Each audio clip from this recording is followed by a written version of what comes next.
جی جنید صاحب بتائیے گا کل کے اجلاس کے بارے میں کیا فیصلہ کیا آپ نے؟ میری خواہش ہے کہ تمام قیادت جو ہے وہ ایک پیج پہ ہو، کیونکہ اس وقت سب کو اتحاد کی ضرورت ہوتی ہے اور سب کو ہمیں ہی ضرورت ہے.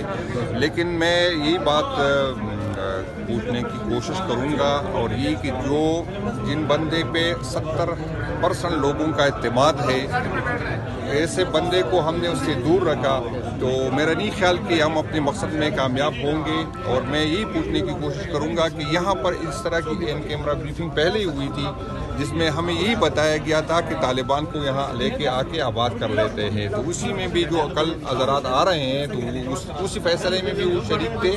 تو پہلے ہمیں یہ بتایا جائے کہ آج کے فیصلے میں اور آج کے فیصلے میں فرق کیا ہوگا. اور دوسری، جب خان صاحب کی انپٹ اس میں نہیں ہوگی تو میں تو سیاست کا ایک خان صاحب کو مانتا ہوں، اور یہ آپ سب میرے ساتھ ہی ہوں گے.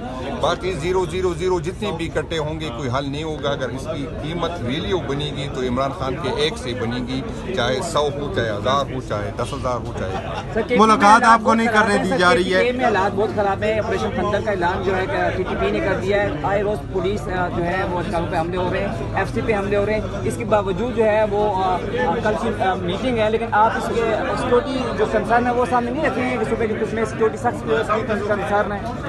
نہیں، میں بالکل آپ سے کہہ رہے KP میں حالات اس طرح کی ہے، لیکن یہ ان لوگوں کی ذمہ داری ہے جو ڈیفنس پہ ہم اربوں روپے لگاتے ہیں، جو سیکیورٹی ادارے ہیں، جس کو ہم اپنے پیٹ کار کے اس کو دیتے ہیں تاکہ وہ ہماری سیکیورٹی مضبوط ہو.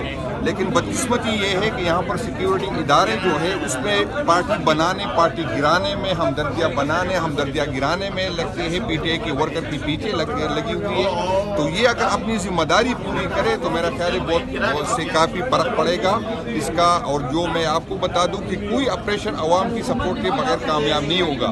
میں آپ کو بتا دوں، کسی کو برا لگے یا اچھا لگے، آج اداروں اور عوام کے درمیان کافی فاصلے ہیں. پہلے وہ فاصلے کم کرنے میں کردار ادا کرے تاکہ ہم کامیاب ہو. اگر اسی طرح کے حالات ہوں گے تو سوال ہی پیدا نہیں ہوتا کہ کوئی آپریشن کامیاب ہو. جنید صاحب، عمران خان صاحب سے ملاقات آپ کی نہیں ہوئی ہے، مسلسل نہیں ہو رہی ہے، تو پھر یہ فیصلہ کس نے کیا ہے کل کے اجلاس میں شرکت کرنا؟ یہ ابھی پارلیمانی کمیٹی میں کنسنسس سے یہ فیصلہ ہوا تھا. میرا تو وہاں بھی یہ تھا کہ ہمیں اس میں حصہ نہیں لینا چاہیے. جب تک خان صاحب کی انپٹ نہ ہو، خان صاحب کو اعتماد میں نہیں لیا جائے اور خان صاحب سے رہنمائی نہیں لی جائے تو اس وقت تک ہمیں اس میں نہیں. لیکن اکثریت کی رائے یہ تھی کہ ہمیں وہاں جا کے ہمیں سننا چاہیے اور اپنی بات جو ہے وہاں پر دینا چاہیے. تو اس لیے اکثریت سے یہ فیصلہ ہوا کہ ہم کل یہ معاملہ اسلامی کمیٹی میں بھی کہیں گے کہ ملک کی سب سے مقبول پارٹی کے لیڈر ان کو کم از کم یہاں پہ شامل ہونا چاہیے تھا. وزیر اعظم رہے ہیں، ان کو ہونا چاہیے تھا، کنسنسس ڈیولپ ہونا چاہیے. یہ تو میں یہی بات کر رہا ہوں کہ خان صاحب صرف پاپولر نہیں ہے، وہ 70% عوام کی نمائندگی کرتا ہے، جس کی سہ ہے، جس کو لوگ سنتے ہیں، جس کی بات سمجھتے ہیں، جس کو سمجھ ہے فاٹا کے KP کے حالات کی. ان کی انپٹ انتہائی ضروری ہے. تو اگر وہ ادارے اور حکومت چاہتی ہے کہ واقعی یہ جو ہے اس کا بامانی ہو تو اس کے لیے خان صاحب کو لے کے آنا چاہیے اور خان صاحب سے رہنمائی لینی چاہیے. Thank you sir.